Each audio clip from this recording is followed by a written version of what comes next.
Hello everyone, this is me Simran in front of you. Today we'll be starting the part 2 of this chapter, that is the living organisms, characteristics and habitats. Alright students, in the last class we have briefly introduced the term habitat, and today we'll be discussing this particular term habitat and adaptation in a complete way. Alright students, so have a look that we are going to discuss today. Firstly we are going to discuss about adaptation. Alright students, adaptation क्या है? वो एक specific features जो एक organism को किसी जगह पर अडेप्ट करते हैं ताकि वो उस जगह में प्रॉपरली सर्वाइव कर पाए, उसको बोलते हैं अडेप्टेशन. ठीक है, किस तरह से एक ऑर्गेनिज्म एक पर्टिकुलर एरिया के अकॉर्डिंग, एक पर्टिकुलर सराउंडिंग्स के अकॉर्डिंग अपने आप को अडेप्ट करता है. ठीक है स्टूडेंट्स, उस प्रोसेस को हम क्या कहते हैं? Adaptation.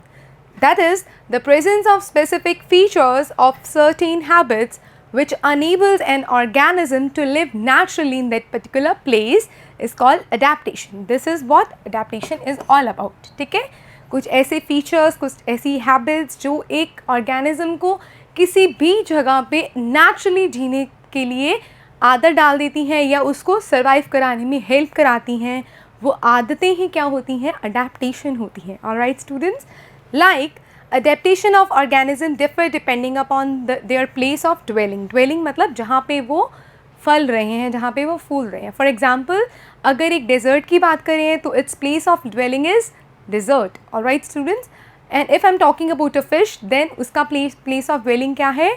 Water. Alright students, so that is why a fish can't live out of water and a camel can't live in sea. Alright students, क्योंकि उनकी जो बॉडीज़ हैं वो अडेप्टेड है according to the sea and according to the desert. Alright students, so the property of adaptation help an organism to survive in the proper place accordingly, naturally and thoroughly. Alright students, ये तो था adaptation, बहुत ही important and बहुत ही easy concept. ठीक है, अब हम बात करते हैं बहुत important concept की जो कि इसी से related है, that is habitat. Habitat होता है the place where organism live, उसी को क्या कहते हैं? habitat. एक place जहाँ पे कोई भी organism रह रहा है उस place को हम क्या बोलते हैं? habitat. Alright students, for example if I'm talking about human being, then the habitat of human being is on the land.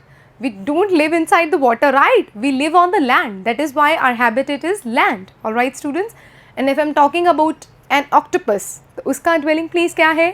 उसका dwelling place है water. Alright students, habitat means a dwelling place, मतलब किसी organism का घर जो होता है ना वही उसका habitat होता है. और एक dwelling place क्या होता है? उसके घर को ही क्या बोलते हैं? एक dwelling place बोलते हैं. Alright students, for example look, the habitat provides food, water, air, shelter and other needs to organism. Several kinds of plants and animals live in the same habitat. What is that students? कि कोई भी एक particular habitat होता है ना, वो अपने आसपास रहने वाले या अपने अंदर रहने वाले ऑर्गेनिज्म को ये सब चीज़ें प्रोवाइड कराता है. For example water, food, air, shelter and any other needs of the organism. ठीक है, कि अगर मैं बात कर रही हूँ किसी डॉग की, ठीक है, तो डॉग को सर्वाइव करने के लिए जो जो चीज़ों की ज़रूरत होगी ना वो उसका हैबिटेट उसको प्रोवाइड कराएगा. ठीक है, अगर प्लांट फॉर एग्जांपल मैं नीम के पौधे की बात करी, नीम ट्री की बात करी हूँ, तो एक नीम ट्री को सर्वाइव करने के लिए जिस चीज़ की ज़रूरत होगी उसका हैबिटेट उसको वो प्रोवाइड कराएगा. ठीक है, और नीम प्लांट क्या करेगा? अपने आप को अडाप्ट करेगा उस पर्टिकुलर इन्वायरमेंट के अकॉर्डिंग, उस पर्टिकुलर प्लेस के अकॉर्डिंग. ठीक है, तो हैबिटेट बाकी सब चीज़ों की ज़रूरत को पूरा करता है और अडेप्टेशन क्या होता है? जो एक ऑर्गेनिज्म खुद अपने आप को इंडल्ज करता है according to environment. Alright students, so ये सब चीज़ें हैबिटेट प्रोवाइड कराता है ताकि उसके अंदर का ऑर्गेनिज्म वहाँ पे प्रॉपर्ली नरिश हो सके. ठीक है students, several kinds of plants and animals live in the same habitat. देखिए, अगर हम अपनी सिटी की बात करते हैं तो हमारी सिटी या हमारे प्लानट के अंदर, हमारे अर्थ के अंदर कितनी तरह के लोग रहते हैं, राइट? कितनी तरह के ऑर्गेनिज्म पाए जाते हैं. अगर हम बात करें लैंड की, फॉर एग्जांपल यहाँ पे डॉग भी है, यहाँ पे पीकॉक भी है, यहाँ पे बर्ड्स भी हैं, यहाँ पे इंसेक्ट्स भी हैं, यहाँ पे ह्यूमन बीइंग भी है, यहाँ पे हर टाइप का ऑर्गेनिज्म है ना, प्लांट्स हैं इतने सारे, तो कितने सारे लिविंग ऑर्गेनिज्म हैं. तो अलग अलग ऑर्गेनिजम्स की नीड को एक ही टाइप का हैबिटेट फुलफिल कर रहा है. लैंड की अगर मैं बात करूँ तो फॉर एग्जांपल अगर मैं बात करती हूँ एक्वेटिक हैबिटेट की, जहाँ पे जो लोग पानी के नीचे रह रहे हैं, ठीक है, जो ऑर्गेनिजम्स पानी के नीचे रह रहे हैं। फॉर एग्जांपल हम बात करें ऑक्टोपस की, फॉर एग्जांपल हम फिशेस की बात कर रहे हैं, शार्क की बात कर रहे हैं, वेल की बात कर रहे हैं, या फिर हम डॉल्फिन की बात करें, वो सब भी एक्वेटिक एनिमल्स हैं, राइट।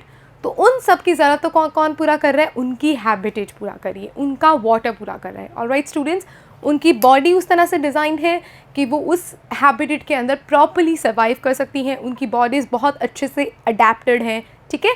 तो ये सभी चीज़ें बहुत इंपॉर्टेंट रोल प्ले करती हैं if you are talking about the survival of an organism. Alright students, I really hope कि आपको पता लगा होगा कि सर्वाइवल ऑफ ऑर्गेनिज्म के लिए दो चीज़ें बहुत इंपॉर्टेंट हैं, that is habitat, alright, and another thing that is adaptation, ठीक है। तो अब हम इस क्लास में यही पढ़ने वाले हैं कि कैसे ये दोनों चीज़ें आपस में रिलेटेड हैं, कैसे अडेप्टेशन और कैसे हैबिटेट आपस में इंटरलिंक्ड है। ऑलराइट स्टूडेंट्स, जैसे देखिए नेक्स्ट हम पढ़ने वाले हैं टेरेस्ट्रियल हैबिटेट्स के बारे में, ठीक है।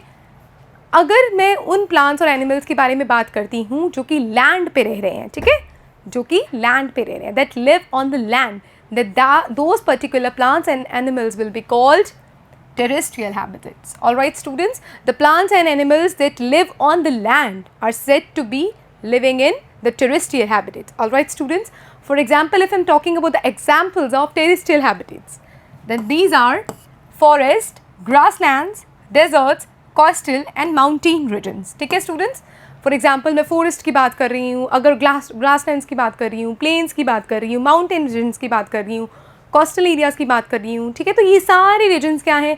लैंड से रिलेटेड है। तो ये सारे जो रीजन्स होंगे, ये सारे जो प्लेसेस होंगे, इनको किस कैटेगरी में फॉल कराया जाएगा? इनको हम बोलेंगे कि ये सब क्या है? टेरेस्ट्रियल हैबिटेट्स हैं, ठीक है, वो हैबिटेट्स जो कि लैंड्स के साथ कंसर्न है। Alright students, the another type of habitat is aquatic habitat. Alright students, कौन से? Aquatic habitat. एक्वा का मतलब होता है students water, aquatic means from aquatic, aqua means water. Alright students, तो वो plants और वो animals that are living in the water, inside the water, alright students, then those particular habitats are called aquatic habitat. Alright students, on the other hand, the habitats of plants and animals that live in the water are called aquatic animals. For example, ponds, lakes, sea, etc. Alright. So lakes, river, oceans are some examples of aquatic habitats. Alright students, there are large variation among terrestrial habitats like forest, grassland, deserts, coastal and mountain regions located in different parts of the world. Right students? So students, यहाँ से हमने क्या देखा? That if we are talking about the aquatic habitats, then we have a lot of examples regarding the aquatic habitats. Alright, for example, oceans, lakes, ponds, river and so on. And if I am talking about the terrestrial habitats, then there are as many as examples as you can count. Alright students, so basically on these particular habitats, alright, अगर मैं habitats की बात करती हूँ तो एक बहुत important दो terms जुड़ जाती हैं इन इस particular word habitat के साथ, that is biotic and abiotic components. क्या होती हैं ये biotic या फिर abiotic components? स्टूडेंट्स, कोई भी एक हैबिटेट जो होता है ना, एक हैबिटेट जो होता है, ठीक है, वो दो चीज़ों से मिलके बनता है, ठीक है। एक तो होता है उसके बायोटिक कंपोनेंट्स, बायोटिक कंपोनेंट्स, एक होता है उसका abiotic components, abiotic components. It means that any kind of habitat is comprised of two components. First one is the biotic component and another one is the abiotic component. अगर मैं बात कर रही हूँ biotic components की students, so biotic components are the components that are the living organism of that particular habitat. If I'm talking about biotic components, then उसके living organisms जो होते हैं उसके अंदर के जो living beings होंगे उनको हम किस कैटेगरी में फॉल कराएंगे? बायोटिक कंपोनेंट्स के अंदर. ऑलराइट स्टूडेंट्स, और अगर मैं उसी हैबिटेट के अंदर आने वाले ऐसे कंपोनेंट्स की बात करूं जो कि बायोटिक नहीं है, मतलब लिविंग नहीं है, लेकिन उनके नरिशमेंट के लिए बहुत इंपॉर्टेंट है, तो वो कंपोनेंट्स क्या होंगे? Abiotic components. Alright, so abiotic components are the components that are not at all living but those presence whose presence is very important for the survival of the living organism.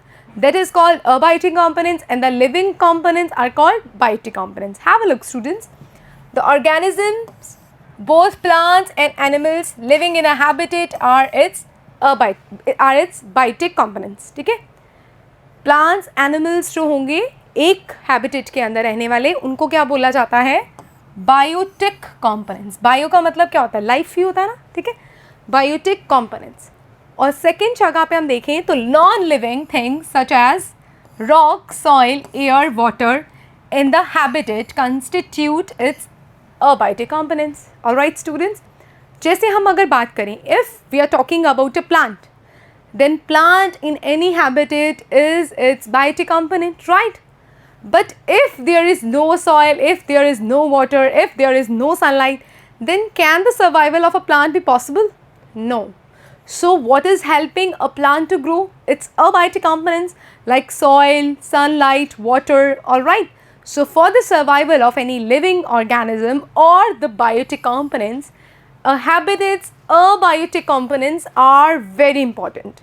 That is why we say that any kind of habitat is comprised of these two components. Alright, any single component is not at all complete, okay, without the another. Alright students, तो ये बहुत important concept है, biotic components and abiotic components. Alright, looking at the next thing that we are going to discuss, that is, we know that some plants grow from seeds. Let's look at some abiotic factors and their effect on the seeds as they grow into young ones. इसमें हम ये देखेंगे, एक activity पढ़ेंगे, उस activity में हम ये देखेंगे कि कैसे एक हैबिटेट की abiotic फैक्टर्स जो होते हैं एक प्लांट को यंग बनने में, ठीक है, एक प्लांट के अगर हम जर्मिनेशन करते हैं तो उसको उसके यंग प्लांट्स बनने में कैसे उसकी abiotic कंपोनेंट्स affect करते हैं. Alright students, so we'll do an activity. Have a look at that particular activity, students. This is what we are going to discuss now, students. When the seed turned into a sprout, it is said to have germinated. इसका मतलब ये है कि जब भी कोई seed sprout बनता है तो उसका मतलब ये होता है कि वो जर्मिनेट हो गया. ठीक है, that the seed is germinated because उसकी टेल आ जाती है, रूट आ जाती है ना. So that is why we say that the seed is germinated. Alright students. So this is the beginning of the life of a new plant. Okay, अब वो एक particular step ऐसा होगा जिसमें एक नए प्लांट की लाइफ का बिगिनिंग होगा, शुरुआत होगी इसकी नई लाइफ की. ठीक है, नेक्स्ट देखिए, अब हम क्या करेंगे, कुछ ड्राई मूंग के बीज लेंगे. ठीक है, will have some dry moong seeds. Okay, will have these particular seeds like 20-30 seeds aside and soak the rest in water for a day. हम क्या करेंगे, उसमें 20-30 कोई सीड्स लेंगे और उसको पानी में भिगो के रखेंगे. कितने टाइम के लिए?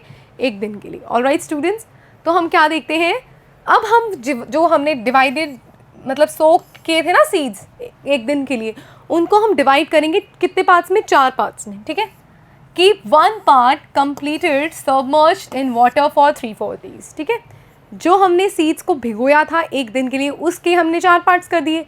उनमें से किसी भी एक पार्ट को आपने क्या किया, पूरे 3 या 4 दिन के लिए वाटर के अंदर भिगो के रखा. ठीक है, सबमर्ज पूरा उसको डिप करके रखा वाटर के अंदर. ठीक है, do not disturb the dry seeds and those submerged in water. अब हम क्या करेंगे, इनको डिस्टर्ब नहीं करेंगे, इनको एज इट इज़ आप भिगो के रखेंगे. ठीक है स्टूडेंट्स, आई रियली होप कि ये एक्टिविटी आप घर पे करेंगे. ठीक है, और आप डिस्कस करिएगा कि अपने फ्रेंड्स के साथ, खुद के साथ. ठीक है, कि एक्चुअली इस एक्टिविटी में आपने क्या क्या क्या ऑब्जर्व किया. ठीक है, ये इसका रिजल्ट इमीडिएटली मैं आपको अभी नहीं बताऊंगी. ठीक है, ये एक्टिविटी आप खुद अपने घर पे ऑब्जर्व करेंगे कि एक्चुअली क्या क्या होता है. आप एक्चुअली ड्राई मूंग सीड्स लोगे, उसको 4 पार्ट्स में डिवाइड करोगे. ठीक है, उसको एक दिन भिगोने के बाद एक पार्ट को आपने जैसे हमने अभी किया पानी के अंदर भिगो के रखना है.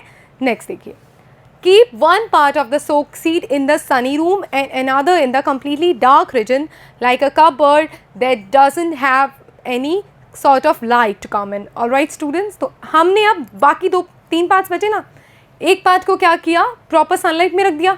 दूसरे पार्ट को क्या किया, किसी ऐसे जगह पे रख दिया जहाँ पे कोई सनलाइट नहीं दी. इन्होंने बोला फॉर एग्जांपल आपने कपबोर्ड ले लिया, बट आप कोई और भी एरिया ले सकते हो जहाँ पे कोई सनलाइट ना हो, डार्क हो जो एकदम बिल्कुल. ठीक है, लास्ट पार्ट का स्टूडेंट्स हमने क्या किया, keep the last part in a very cold surrounding, से इन द रेफ्रिजरेटर और with ice around them. Alright students, last part से क्या करते हैं, हम उसको एक बहुत ही ठंडे टेम्परेचर के अंदर रखते हैं, बहुत ही कूल एरिया के अंदर. रेफ्रिजरेटर में रख सकते हो आप, या फिर कोई बहुत ही आइस वाला एरिया जो जहाँ पे हो वहाँ पे रख सकते हो, ठीक है। तो अब हमने 4 पार्ट्स को अलग अलग एरियाज़ में रखा, एक को कंप्लीट डार्क एरिया में, एक को सनी एरिया में, एक को पानी के अंदर, एक को बहुत ही कूल एनवायरनमेंट में, ठीक है। तो हम क्या देखेंगे, उनको सबको रिंस करेंगे और replace the water every day, ठीक है।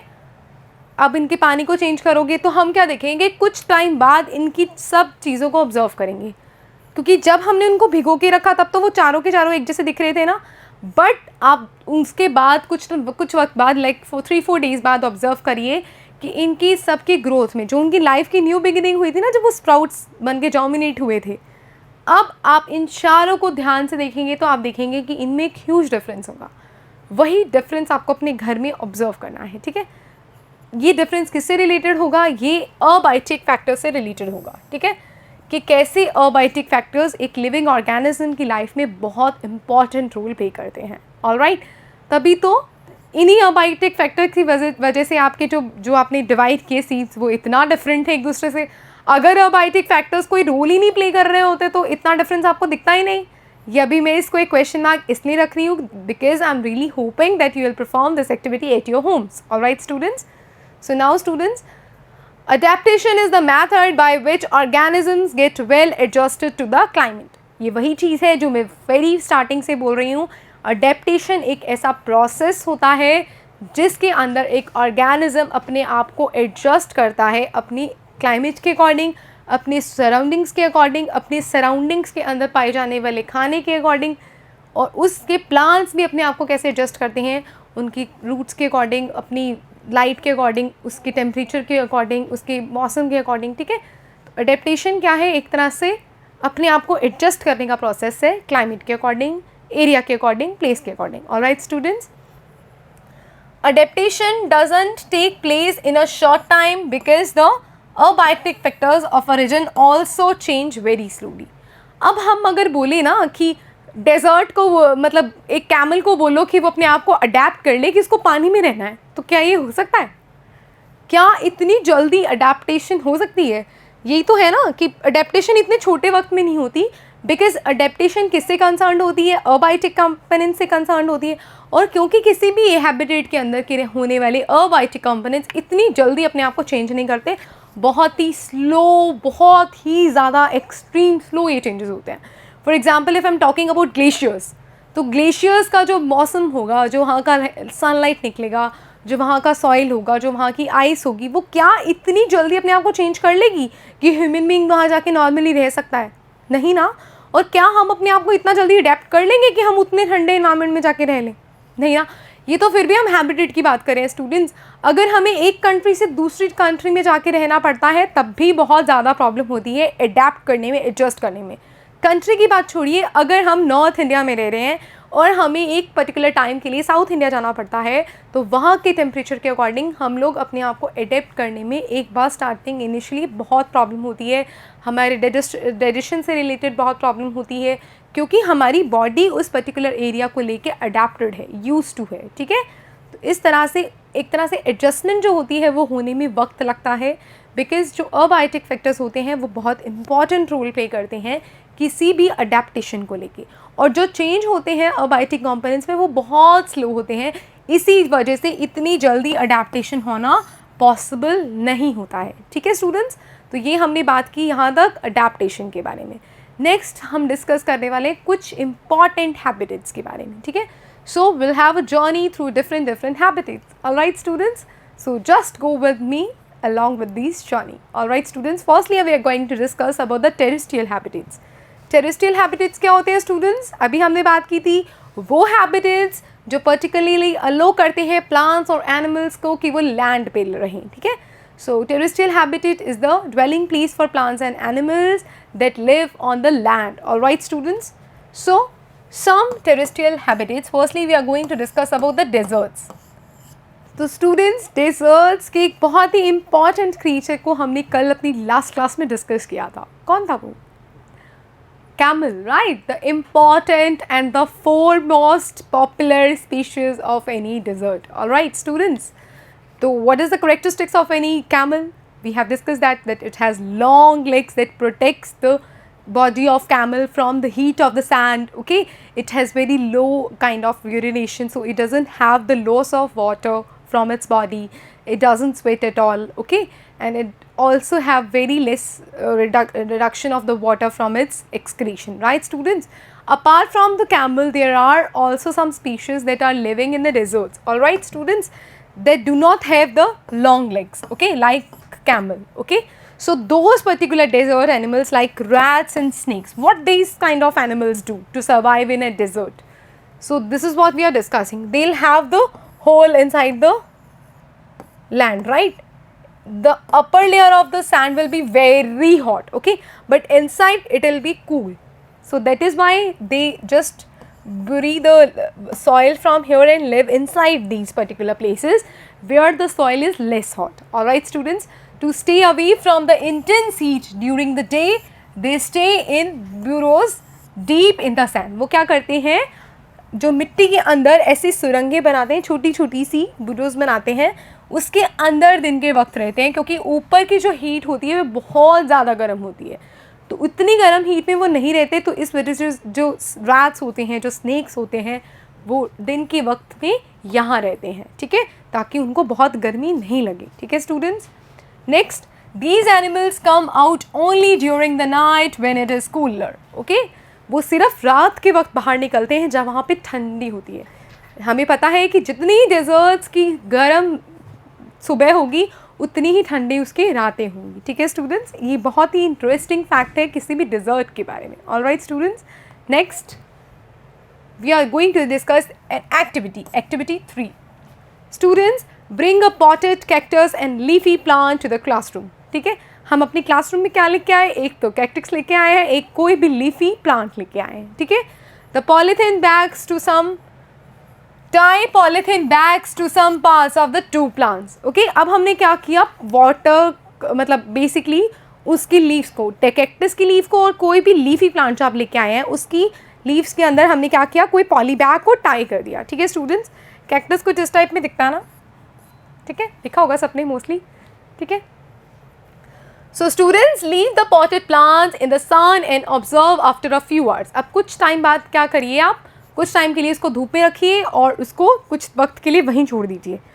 आप क्या देखेंगे, after some hours there will be water in the leafy plant. Okay, कुछ आपको पॉली बैग के अंदर कुछ वाटर दिखेगा जो लीफी प्लांट ने रिलीज किया होगा by the process of transpiration, right students. So desert plants lose very little water through transpiration. जो डिफरेंस क्या आएगा कैक्टस में और दैट लीफी प्लांट में, जो स्टूडेंट्स लीफी प्लांट होगा नॉर्मली एरिया का, वो बहुत ज़्यादा पानी पॉली बैग पे छोड़ चुका होगा ट्रांसपिरेशन प्रोसेस के अंदर, लेकिन जो कैक्टस मतलब जो डेजर्ट प्लांट है उसकी अडेप्टेशन उस अकॉर्डिंग है कि वो ज़्यादा पानी रिलीज़ नहीं करता, ज़्यादा पानी वेस्ट नहीं करता through the process of transpiration, और इसी वजह से वो कम पानी के अंदर भी अपने आप को सर्वाइव कर लेता है, ठीक है students. So the leaves in the desert plants are either absent, very small, or they are in the form of spines। ये क्या है कि जो leaves होती है ना किसी भी desert plant में, या तो बहुत कम होती हैं या होती ही नहीं है, या बहुत छोटी होती हैं, या फिर spines के रूप में होती हैं। Alright students, so वो बहुत कम water waste करती हैं, बहुत कम water lose करती हैं transpiration process के अंदर। Transpiration वही process होता है, क्या प्रोसेस, जिसमें वाटर रिलीज होता है इन्वायरमेंट के लिए, ठीक है स्टूडेंट्स। ये हमने हमारी एक क्लास में पढ़ा था, याद कीजिए पुरानी क्लास, ठीक है, बताइएगा कौन सी क्लास में पढ़ा था, ठीक है। So students, this help in reducing loss of water from the leaves through the transpiration. अब इससे क्या होता है कि जो पानी लीव्स को, उसकी मतलब जो कैक्टस लीव थी या कोई भी डेजर्ट प्लांट की लीव थी, वो क्योंकि ट्रांसपिरेशन से ज़्यादा पानी वेस्ट नहीं करती, तो उसका लॉस ऑफ रिडक्शन कम होता है, ठीक है। कम होता है ना लॉस, पानी का जो वेस्टेज होता है वो कम होगा, तो उसको कम पानी की ज़रूरत पड़ेगी, ठीक है, सर्वाइव करने के लिए। और डेजर्ट्स में एक्चुअली पानी कम होता है, तो क्योंकि वहाँ पे एक्चुअली पानी कम होता है, वो वेस्ट भी कम करते हैं, तो वो दोनों एक दूसरे के साथ एडजस्ट कर लेते हैं, ठीक है स्टूडेंट्स, यही वो है। So most desert plants have roots that go very deep into the soil to observe the water. जो यूजुअली जो डेजर्ट प्लांट्स होती हैं, जो उनकी रूट्स होती हैं वो बहुत लंबी होती हैं, बहुत डीप होती हैं, क्योंकि डिज़र्ट के अंदर का जो अपर लेयर ऑफ सॉइल होता है वहाँ पे कोई पानी नहीं होता, बहुत डीप जाके पानी मिलता है, तो उनकी जो रूट्स होती हैं वो काफ़ी लंबी होती हैं ताकि बहुत लंबा तक जाके उनको पानी मिल सके, ठीक है, काफ़ी डीप जाके पानी मिल सके। ऑलराइट स्टूडेंट्स, तो ये तो हमने बात की डिज़र्ट्स की। अब हम बात करने वाले हैं एक और रीजन की, जो कि है माउंटेन रीजन, ठीक है। माउंटेन्स का नाम लेते ही लोगों को वेकेशन याद आ जाता है, ठीक है, ठंडी याद आ जाती है, और क्या याद आता है, ठीक है, याद कीजिए, मोमोज याद आते हैं और sweet corns, stuff like that, okay. So when I'm talking about the mountain region, it is very cold and it is very less in oxygen, right students? So these habitats are normally very cold and windy. यहाँ पे बहुत ज़्यादा ठंड होती है और हवा चल रही होती है काफ़ी ज़्यादा, ठीक है। In some particular areas, snowfall may take place in winters, not even winters. In some areas, there is snowfall all over the year. All right, students, in some mountain regions. So there is a large variety of plants and animals living in the mountain region. Obviously, every region has the survival of the organism, whether we are talking about the plants and whether we are talking about the animals. All right. So if I'm talking about the mountain regions, animals are also living like oak, okay. And if I'm talking about the plants, कोई एक ऐसा fruit है जो सिर्फ ऊपर मिलता है बहुत ठंडी ठंडी के अंदर, एप्पल जो कहते हैं ना, यूजुअली कश्मीरी एप्पल्स हम लेते हैं, हिमाचली एप्पल्स हम खाते हैं, ठीक है। तो ये एक ऐसा फ्रूट है जो पर्टिकुलरली वहीं मिलता है, लाइक फॉर एग्जांपल चेरीज़ जो होती हैं वहीं पे पाई जाती हैं, ठीक है। तो स्टूडेंट्स, बहुत सारी वैरायटी होती है प्लांट्स की और एनिमल्स की जो कि इस रीजन में ग्रो करते हैं, ठीक है स्टूडेंट्स। इस टाइप के ट्रीज़ वहाँ पे पाए जाते हैं, ठीक है, लंबी लंबी इस टाइप के दिखने वाले, ठीक है, काइंड ऑफ दिस, ओके। इनका जो बनावट होती है, इनका जो स्ट्रक्चर होता है, ऐसा क्यों होता है कि अगर स्नोफॉल हो तो वो यहाँ पे काफ़ी देर के लिए स्टिक नहीं करे, इससे स्लैंटिंग हाइट से ही नीचे चले जाए जल्दी से जल्दी, ठीक है, इसलिए इसका बना हुआ तरीका ऐसा होता है। So you may have seen a large number of such trees. These trees are normally cone shaped and have sloping branches. It has the sloping branches, right? What is slope? This kind of structure is the slope, all right. It has a slope, means it can fall from this way to this way easily, all right students. So they have the cone shaped and they have sloping branches, all right students. Next, these are the kinds of animals that are living in the mountain region, okay, these three. For example, snow leopard we have talked, okay, yak and the mountain goat, okay, are adapted to the mountain habitats. These particular animals are used to live in the mountain region. Their bodies are accordingly adapted. Alright, there are so many furs in their body. Have a look at these particular animals, students. Their body are made up of very furry kind of body because these furs help their body to be warm, okay.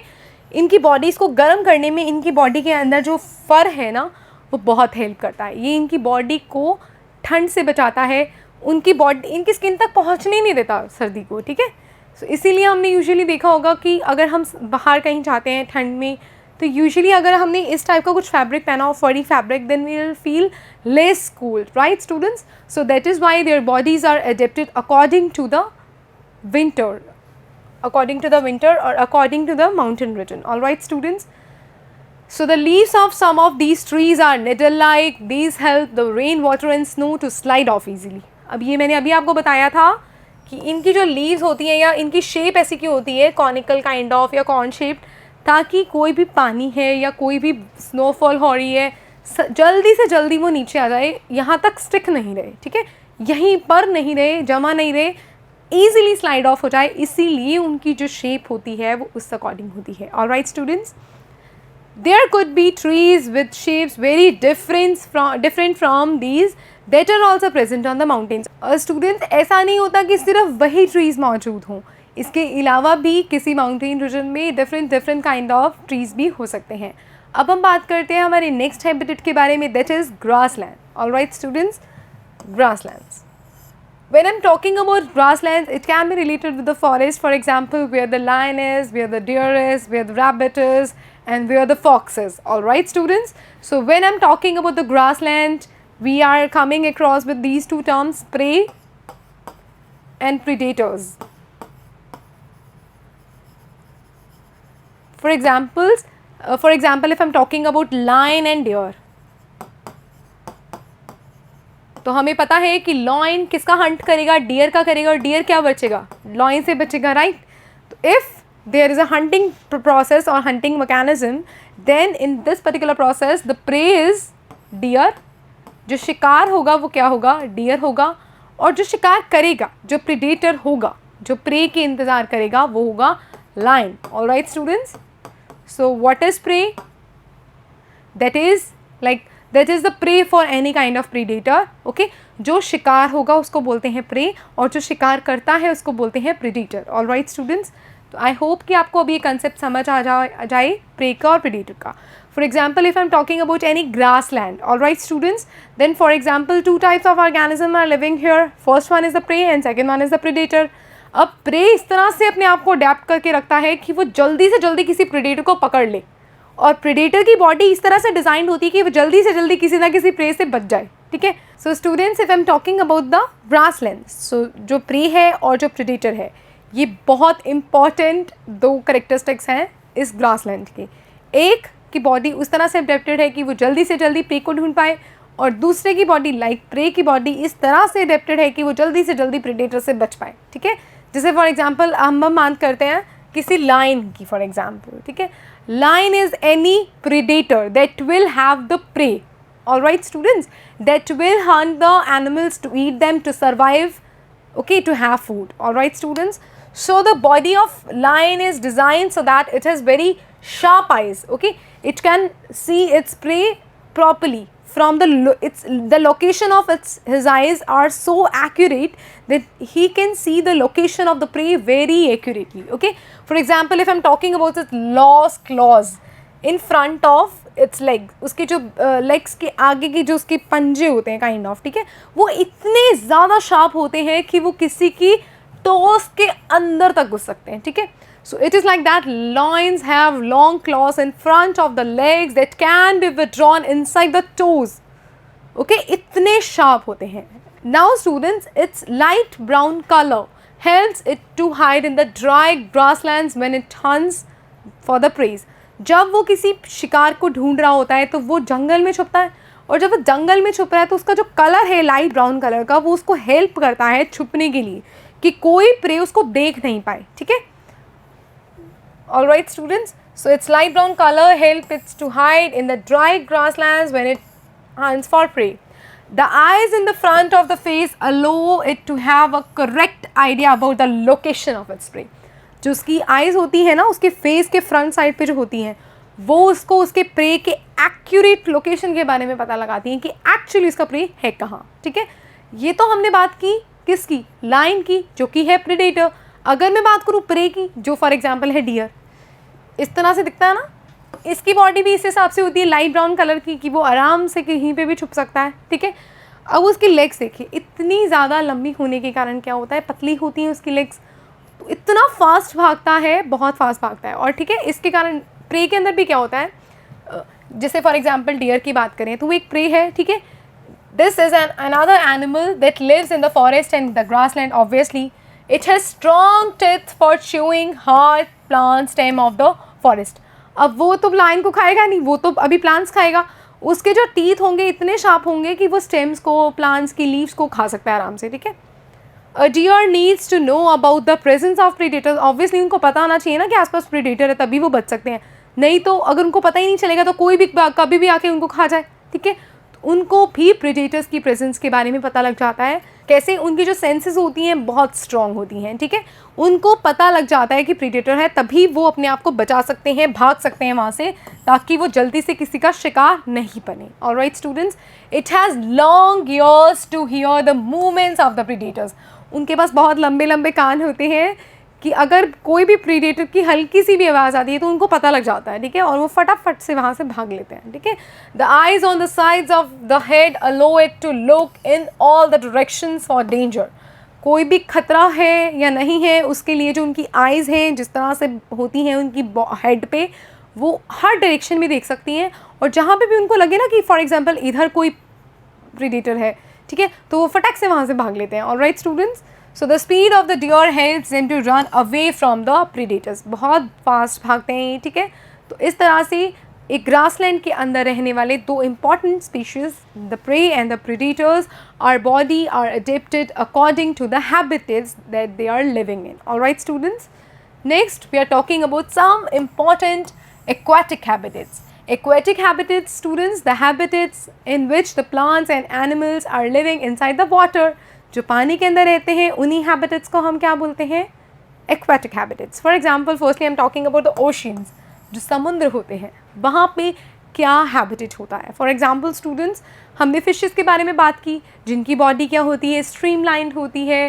Gills को use करते हैं वो breathe करने के अंदर, ठीक है, कि फिशेस के अंदर गिल्स होती हैं. गिल्स क्या करती हैं? पानी के अंदर की जो ऑक्सीजन होती है जो डिज़ोल्व होती है उसको यूज़ करती है to have the breathing. Alright students, fishes have the aquatic plants. Alright students, if I'm talking about some different kind of sea animals, then these are squids and octopus. They are not having the streamlined bodies, but they are having their habitats or their place of dwelling at deep inside the oceans. Alright students, they stay deeper in the ocean near the seabed and catch any prey that moves towards them. और कोई भी आसपास जो आ रहा है ना, इधर उधर जा रहा है, तो उसको वो पकड़ के खा लेते हैं. ठीक है स्टूडेंट्स, अब हम बात करते हैं कुछ एनिमल्स जिनकी हमने बात की. फॉर एग्जांपल ऑक्टोपस की हमने बात की ना, ऑक्टोपस की और स्क्विड्स की. सो स्टूडेंट्स, इनके पास गिल्स होते हैं जो कि अगेन फिशेस वाला काम करते हैं. जो पानी के अंदर ऑक्सीजन डिजॉल्व होती है उनको ये यूज़ करते हैं to have the breathing. Alright students, there are some another sea animals like dolphins and whales. Dolphins we all have seen, alright, and whales that do not have gills. They have to breathe in air through the nostrils or the blowholes that are located on the upper parts of their head. अब students उनके head पे blowholes होंगे या फिर nostrils होंगी. अब इन दोनों की हेल्प से वो क्या करेंगी? सांस लेंगी, ब्रीथिंग करेंगी. ऑलराइट स्टूडेंट्स, अब इनको टाइम पे बाहर आना पड़ेगा सांस लेने के लिए. ठीक है students, so this allows them to breathe in air when they swim near the surface of water. अब ये क्या करती हैं? surface of water के आसपास से swim करती हैं. They can stay inside the water for a long time without breathing. ठीक है, अब क्योंकि उनके पास गिल्स नहीं है, वो nostril की हेल्प से ब्रीदिंग कर रही हैं, तो वो पानी में रह रही है बहुत लंबे टाइम के लिए. उनको सांस लेने की इतनी कोई प्रॉब्लम नहीं होती. पानी के अंदर काफ़ी लंबे टाइम तक वो विदाउट ब्रीदिंग रह सकती हैं, बट उनको सांस लेने के लिए पानी के बाहर आना पड़ता है. ठीक है, they come out to the surface from time to time to breathe in air. Okay, अब वो सांस लेने के लिए कुछ टाइम बाद सरफेस पे आती हैं. ठीक है स्टूडेंट्स, अब हम बात करते हैं पॉन्ड्स के बारे में और लेक्स के बारे में. Alright students, if I am talking about aquatic plants, the roots are much reduced in size and their main function is to hold the plant in place. इससे हमने क्या सीखा? जो एक एक्वाटिक हैबिटेट होता है तो वहाँ पे जो पाए जाते हैं प्लांट्स जो कि पानी के अंदर उगते हैं, ठीक है, उनकी रूट्स बहुत ज़्यादा डीप नहीं होती, क्योंकि एक्चुअली तो रूट्स डीप होने का क्या मतलब होता है? पानी लेने तो होता है. अगर मैं अभी मैं आपको बता रही थी डेजर्ट के प्लांट्स के बारे में कि उनकी जो रूट्स होती हैं बहुत डीप होती हैं, ठीक है, ताकि उनको पानी मिल सके. अब एक्वेटिक प्लांट्स में एक्चुअली क्या होता है कि रूट्स बहुत ज़्यादा डीप नहीं होती, क्योंकि पानी में तो ऑलरेडी वो है ही ना, बट उनका मेन काम क्या है? प्लांट को फर्मली होल्ड करके रखना. ठीक है, the main function is to hold the plant in place, उसको होल्ड करके रखना. ठीक है, the stems of these plants are long, hollow and light. अब उनकी जो स्टेम्स होती हैं बहुत ही खोखली होती हैं, हॉलो मतलब जिसके अंदर कुछ नहीं होता, ठीक है, और बहुत हल्की और लंबी स्टेम्स होती हैं. ऑलराइट स्टूडेंट्स, जैसे ये देखिए, ये एक पिक्चर है एक्वेटिक प्लांट्स की. कुछ प्लांट्स सिर्फ सॉइल के आसपास हैं, कुछ प्रॉपर्ली सबमर्ज हैं. ठीक है, जैसे कुछ आधे, ये वाला पौधा के आधा तो है पानी के अंदर और आधा हवा में है. ठीक है, so some aquatic plants float on water, कुछ तो पानी के ऊपर ही फ्लोट कर रहे होते हैं. ठीक है, तैर रहे होते हैं. ठीक है, some have roots fixed in the soil at the bottom, कुछ की जो रूट्स होती हैं वो बिल्कुल पानी के नीचे फिक्स्ड होती हैं. Some aquatic plants are submerged in water, और कुछ ऐसे होते हैं जो पानी के अंदर सबमर्ज्ड होते हैं. ऑलराइट स्टूडेंट्स, इनकी बॉडी भी अकॉर्डिंगली अडेप्टेड होती है कि वो पानी में ईजिली रह सकते हैं. ठीक है, the stems grow up to the surface of water while the leaves and the flowers float on the surface of water. अब इस तरह से इनको ग्रो किया जाता है कि जो स्टेम्स होती हैं, ठीक है, ये ग्रो करती हैं पानी के सरफेस तक, जबकि इसकी जो लीव्स होंगे और फ्लावर्स होंगे वो इस तरह से होंगे कि वो पानी के बाहर दिखेंगे, मतलब उसके सरफेस पे दिखेंगे. स्टेम्स तो पानी के अंदर तक ग्रो करेंगे, लेकिन जो उसके पत्ते होंगे या उसके फूल होंगे वो हमें उसके सरफेस तक दिखते हैं. ठीक है, वो उसके ऊपर फ्लोट कर रहे होते हैं. ठीक है, Some aquatic plants are submerged in water. All parts of such plants are underwater. Alright students, कुछ ऐसे पौधे होते हैं जो पानी के अंदर ही डूबे होते हैं और उसके जितने भी पार्ट्स होते हैं वो सारे पानी में होते हैं, क्योंकि जनरली आप देखिए डॉक्यूमेंट्रीज देखते हैं हम, आते हैं ना, डिस्कवरी चैनल सबने देखा होगा, तो उसमें कई बार ऐसे ऐसे मतलब प्रोग्राम्स आते हैं अंडर वाटर, कोई एक्सपीडिशन होती है जहाँ पे कोई अंदर के स्पीशीज़ दिखाए जाते हैं, कभी आप देखेगा वो इतने ब्यूटीफुल तरह के हमें एक्वेटिक प्लांट्स देखने को मिलते हैं जो कि हमने एक्चुअल लाइफ में कभी देखे ही नहीं, जो ओशंस में पाए जाते हैं, जो पॉन्ड्स में पाए जाते हैं, जो लेक्स में पाए जाते हैं, ठीक है, जो पानी में सबमर्ज्ड है, उनका एक एक पार्ट पानी में ही है जिसके बारे में हमें कुछ नहीं पता, ठीक है स्टूडेंट्स। ऑलराइट स्टूडेंट्स, अब देखते हैं, some of these plants have narrow and thin ribbon like leaves, these can bend in flowing water. अब इनमें से कुछ पौधे होते हैं इनकी जो बहुत नैरो, बहुत मतलब पतली सी या काइंड ऑफ कहते हैं, लीव्स जो होती है थिन रिबन जैसी होती है, जो वो जब फ्लो कर रहा होता है ना पानी, तो ये बेंड भी कर लेती हैं, ठीक है students. In some submerged plants, leaves are often highly divided through which the water can easily flow without damaging them. और कुछ एक ऐसे submerged plants होते हैं जिनकी leaves इतनी अच्छे से divided होती हैं पानी के अंदर कि वो easily अपने आप को without damage किए flow कर सकती है पानी के साथ साथ। Alright students, अब हम बात करते हैं कुछ animals के बारे में जो कि पानी के अंदर रहते हैं। For example, frogs. Frogs usually हम देखते हैं कि ponds में रहते हैं। अब वो एक ऐसा plant है जो पानी के अंदर भी रह सकता है और बाहर भी रह सकता है, सरफेस में भी रहता है, पानी के अंदर भी रहता है, ठीक है। So frog usually live in ponds, frog can stay both inside the water as well as move on the land. अब फ्रॉग पानी में भी रहता है, बाहर भी रहता है, हमने अभी देखा। They have strong back legs that help them in leaping and catching their prey. They have web feet which help them to swim in the water.